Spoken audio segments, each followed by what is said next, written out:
अरे आज के संसार में और कोई न सुखी है, और किसी न किसी बात को हर कोई दुखी है, किसी न किसी बात को हर कोई दुखी है।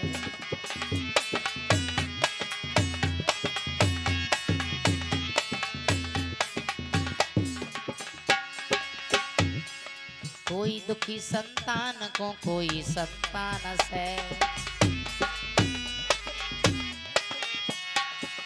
कोई दुखी सम्मान को कोई अपमान से,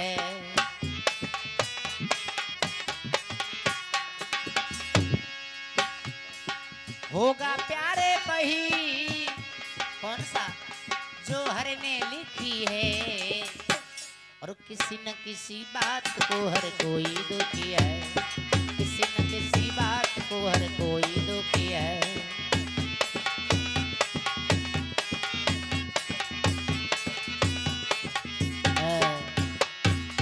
दोस्तों, आज कवि कह रहे हैं संसार में सर्व सुखी कोई नहीं है, कोई सम्मान को दुखी कोई सम्मान से दुखी, कोई संतान को दुखी कोई संतान से दुखी। जिनके घर में नहीं हो रहे हैं बच्चे गुरुजी वैद्य डॉक्टरों के पास जाते हैं, और न जाने संत महात्माओं के पास जाते हैं, किसी भी प्रकार से हमारी सोनी गोदी भर जाए।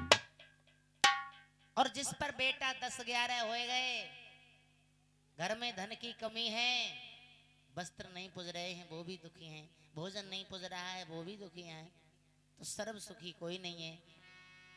सर्व सुखी तो एक कौन है, जिसे ऊंच नीच का कोई ज्ञान नहीं है, भगवान का अनन्य भक्त है, वही सुखी बताया है।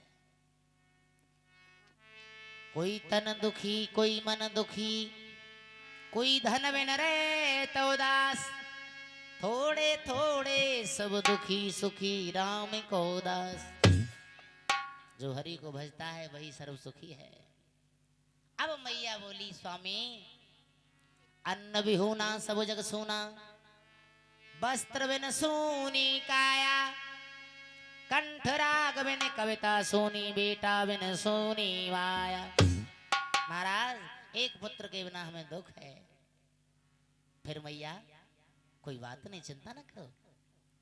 महाराज जी कमंडल में जल रखते थे, झोली में भस्मी रखते थे, उस भस्मी को शरीर से लगाते थे, और भूख लगती कहीं भोजन नहीं मिलता तो जल में घोर के पीते थे। वही संत होते हैं। तो उन्होंने उसी भस्मी में से पुड़िया बनाई और बोले ले मैया तेरे घर में एक वीर बालक का जन्म हो जाएगा। भस्मी को ले लिया, लेकिन गांव-गांव जो हमारी माताएं बहनें होती ना, ये तरह तरह की बातें करती हैं। जो कोई बात तुम्हें गांव में पौड़ानी है, एक को बताए दो तो कहती दूसरी सुनना रही जीजी आए टिल्लू की मम्मी ऐसे से कह रही वहां ऐसे होएगा। हाँ बा कहेगी दूसरी से, वो कहेगी तीसरी से, पूरे गांव में हल्ला हो जाएगा। मेरे भैया आज क्या लिखा कवि ने, भस्म देकर के महाराज तो चले गए, लेकिन सखियों के कहने पर उसने प्रसाद को नहीं पाया। जहर बाहर के घूड़े में डाल दिया, और आज घूरे में जब डाल दिया, गोबर कूरो पड़ते पड़ते घूर ढक गया है, और उस प्रसाद का एक बालक बन के तैयार घूर में हो जाता है। जब बच्चा बन के तैयार हो गया तो उसे आत्मिक ज्ञान हो गया बच्चे को, और अपने गुरु की याद करके रोने लगा है। क्यों?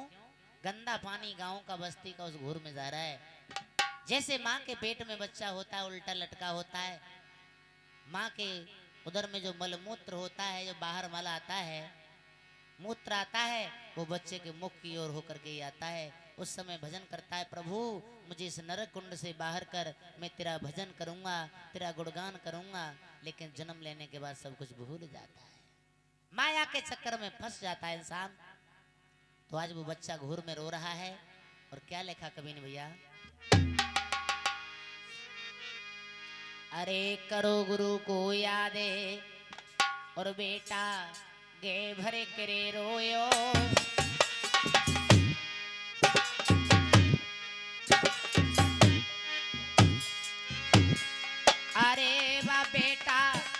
भरे करे रोयो, तीन लोक के नाथ दुख मोए घूरन में होयो।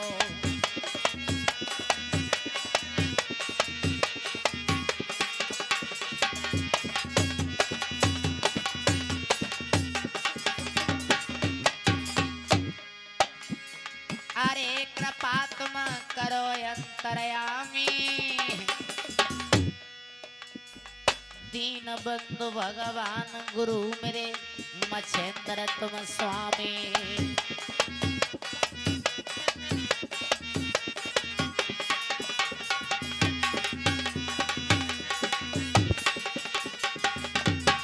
क्या बात है साहब।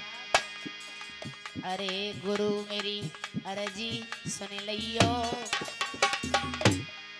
अरे गुरु मेरी तेरी सुन लियो, मैं पड़ो घूरन के बीच गुरु मोए बाहर कर दियो।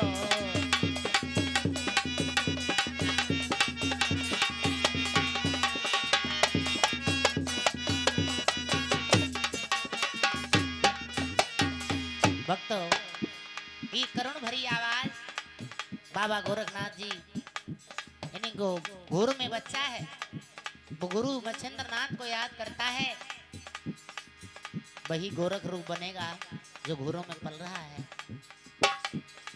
गुरुजी आ गए, मैया से बोले मैया मैंने जो प्रसाद दिया वो प्रसाद कहाँ है? हाथ जोड़कर खड़ी हो गई बाबा। भूल भई हमसे भारी बाबा,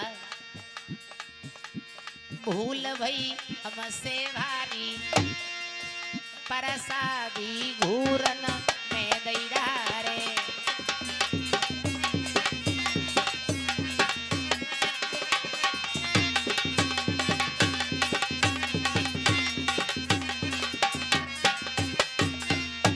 महाराज, तुमने जो प्रसाद दिया मैंने ले तो लिया, मैंने सोचा नहा धो करके तभी ग्रहण करूंगी।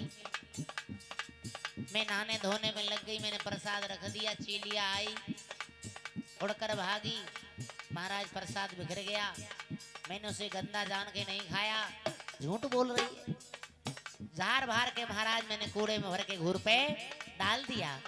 क्षमा कर दो प्रभु, क्षमा मोए गुरुवर करे दैयो।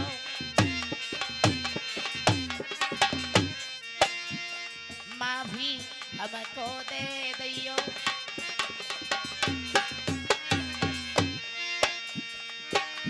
सुनो दी ननहितकारी,